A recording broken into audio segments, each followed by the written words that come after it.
Hi there, Garrett again with The Actor's Dream, again back with Deonza and Hannah. Today we're going to be talking about technical language, right? This could be anything from medical jargon, legalese, technical, manual-ish kind of information. You might be cast as a lawyer, a doctor, a mechanic, all sorts of things that might require you to memorize things that aren't inherently meaningful or even decipherable to some of us, right? They're in English, but it doesn't necessarily sound like English to us, right?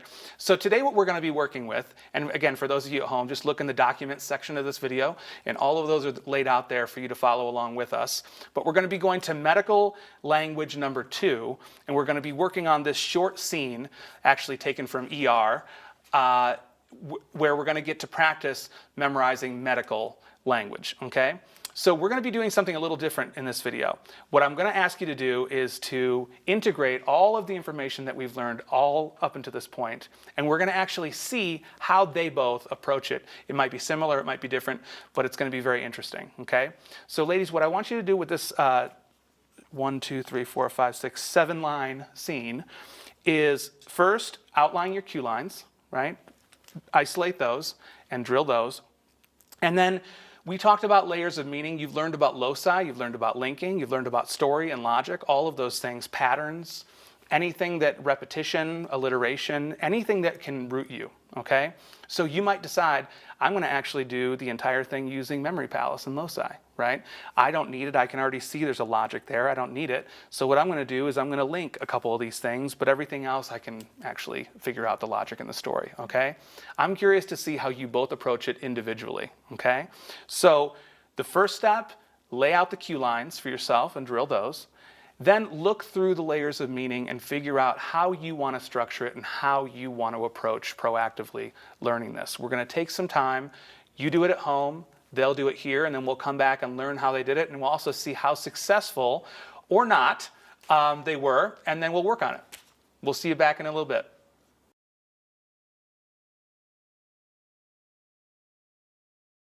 Hi, and we're back. Just to let you know, they spent about 18 minutes doing that.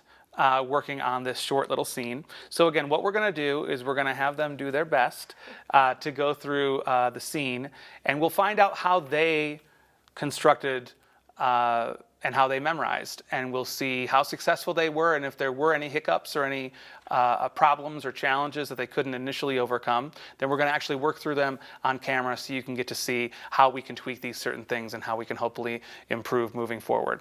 Okay? So ladies, if you can go through the scene to the best of your ability, and a couple things. If you get hung up, do your best to not insert things like ums or perform the mistake, if that makes sense. Try to stay focused, and even if you don't have the exact text, you can paraphrase similar to before, right? Mm-hmm. Try to get as much as possible, and then once you're done, we'll talk about the challenges that each of you had and also how you approached learning them, okay? So go for it whenever you're ready. Let's prep for pelvic. Call OB. We need type and cross 4 units. Where is everybody? 12 GSWs, 4 critical, glass flying. It's a real mess. Pulse, ox 95, BP 90/60, pulse 120. 2 hours late? What? Carter, I have to run the blood up myself. Not dilated. Vertex presentation. Fetal heart rate is 145. That's good. Lydia, stay put. We need you. I have to run next door. Where the hell is Carter? Oh God, oh God. Benton, post-op, day 9.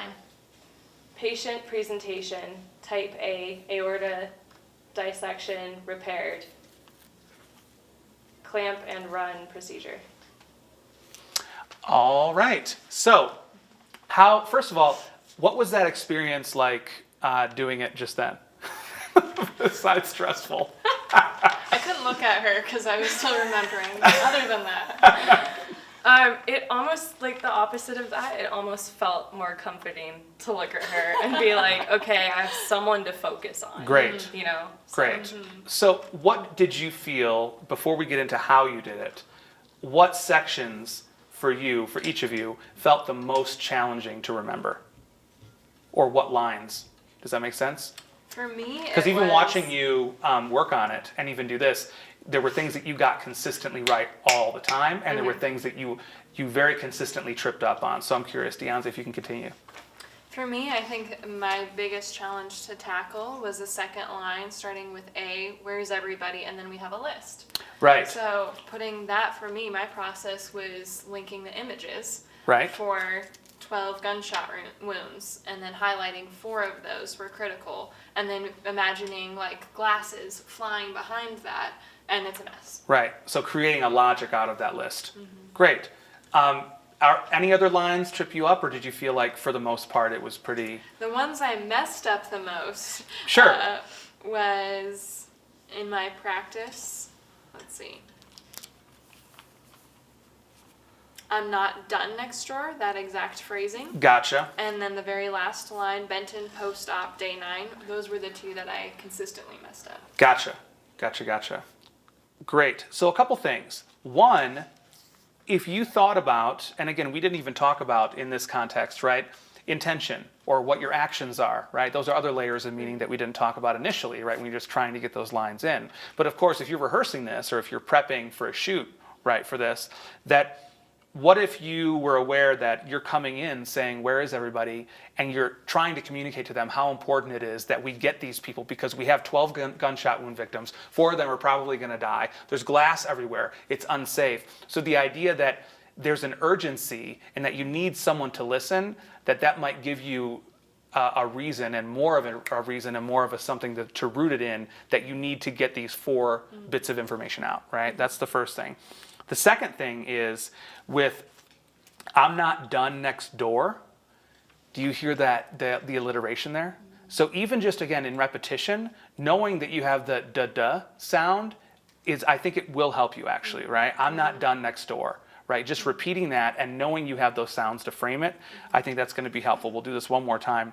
And then the other thing is Benton post-op day 9. Can you think right now of a reason that doctor would be post-op for 9 days? I think that's right. why What I was kind of an, struggling. okay, so can you think of something that would be an urgent medical procedure that would still, 9 days later, he's still working on it? Does that make sense? Could it be a car accident, a burn victim, a whatever, right? So if you can put something in that, okay, why is he there? If you, the actress, know he's in there for 9 days because he's working on the fireman who has third-degree burns all over his body. Create something for that for yourself, and that's going to help you post-op. It's not like he's working on him now. This is recovery, and that person's still not better, okay? So take those things and think about those. Now for you, what were the challenging things for you? Specifically, the third line down, what Carter I have to run up the blood myself. Right. And then the second to last line, where the hell is Carter? Oh God, oh God. Gotcha. Specifically, those 2 lines were difficult because of what and where. And those 2 words are so general and so common that I had trouble like connecting them to the rest of the sentences. Because everything else was so specific and unique that Right. it really stood out to me, so I could like really like pin those. Right. But with what and where, I really struggled with like connecting those to the rest of the line. Gotcha. Now 2 things. Did you drill the cue lines on those? And what images did you have, for example, for late connecting to what for you? I had an image of someone had a watch and they're like late and then they go what? Okay. You know. So, but that obviously wasn't strong enough, because when late came up, right? Well, I got what, but then it Oh, was everything after that. I see. So you got the what, but Yeah. then Carter, I have to run the blood up myself was, yeah. okay, gotcha. And then for the where the hell is Carter, what was the thing that was tripping you up at that line? At first, I got a little bit better once I like kind of went over it again more intentionally. But at first, I was like, where? And then I was like, where, what? Like, oh, what's the rest of the line? And then I figured, like, where the hell is Carter? So where is Carter? And then I kind of pictured Carter's in hell. Sure.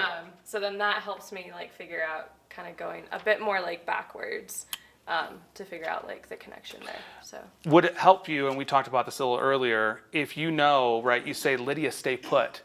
If you can already imagine that character that you're expecting to have her in the room with you Yeah. is already going, then that's going to motivate that next line, right? Yeah. Where the hell is Carter? Like, she's saying, I need to go. Yeah. Okay, well, where's my help? Yeah. You know what I mean? And then again, you connect hell with God, Yeah. right? And again, part of this too, like anything else, is repetition, is time, but we want to make it as meaningful and intentional and not just rote repetition, right? So those things, right, you get it conceptually. It's just how much time are you actually drilling those Yeah. things, right? Yeah. So, great. A couple things before we run this one more time.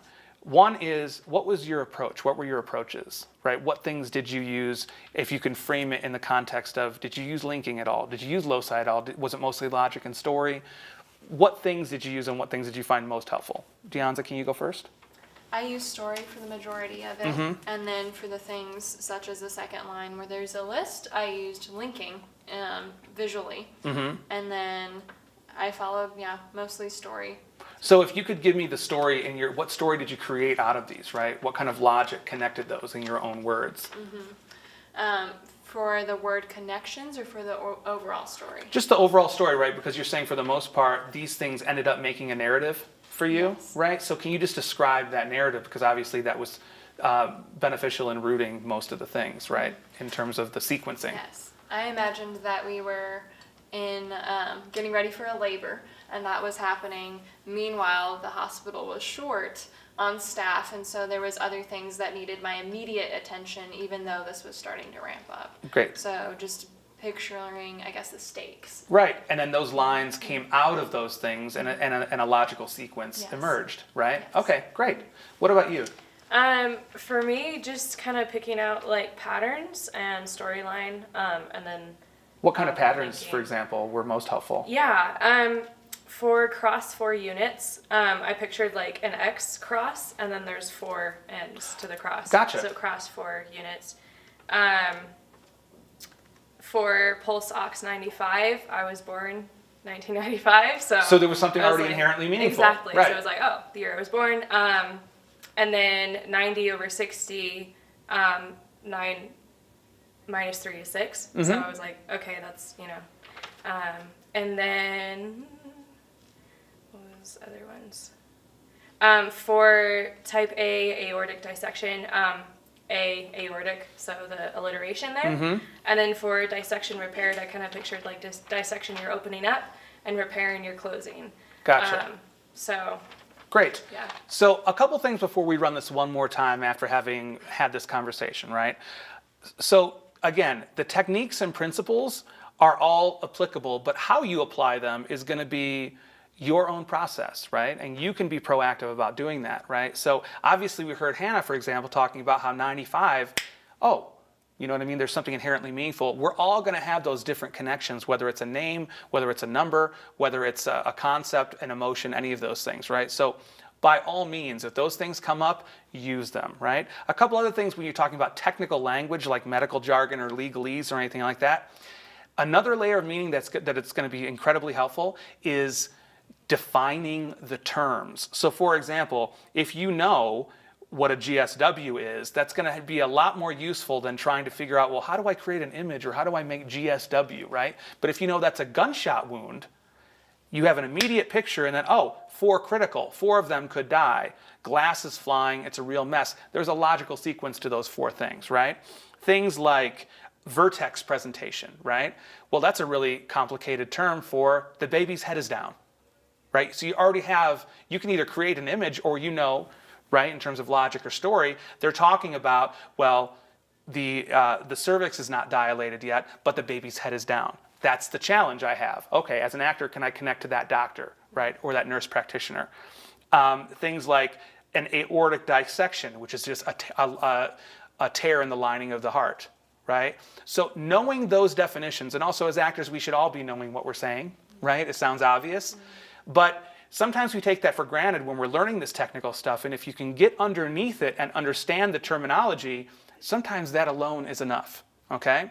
So I'm going to have them go one more time after having drilled these things and after having talked through these little tweaks, okay? And what I'm going to do is we're going to pause, we're going to drill it a couple times, and then we're going to come back and do it one more time before we conclude the video.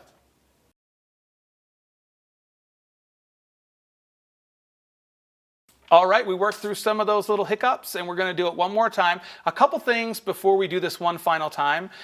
One is that Deonza, while we were working, one was tripped up on a line, and I wanted her to talk about why that was and the adjustment she made. And then also Hannah, one of the first lines has presented a problem consistently, and we were just talking about a way that might help her root that and make it more consistently there for her. So Deonza, can you talk about that line, the Lydia moment? I was tripping up on the line with Lydia because I had two images competing with each other. The first was that Lydia was sneaking out and trying to leave, and the second was where I was Lydia as the character. Right. And it was more confusing if I was still involved and had not physically left than as if it were another character who was leaving. So just solidifying who the personnel are, right? Is this another person or is it you? And making sure that's solid in your head, right? Yes. That's great. And then for you, right, this line of call OB, and it's the first line, right? So it's like, well, why is this tripping me up, right? Yeah. And so what we had talked about, right, was, well, potentially another layer of meaning that might root that is, what's the motivation behind it, right? And it could be, why are you calling? Well, maybe you're not an obstetrician. Maybe you're not an expert. Maybe you're not confident. Maybe you're an intern. You know what I mean? Doing this stuff, and you're not confident in doing this procedure. That would mean you would want to call that, meaning having that be the first impulse. Okay, someone else do this. Hopefully, will help you root that line. Okay? So let's give it one more shot, and then we'll move on. Let's prep for pelvic. Call OB. I need a type and a cross of 4 units. Where is everybody? 12 GSWs, 4 of them critical, glass flying, it's a real mess.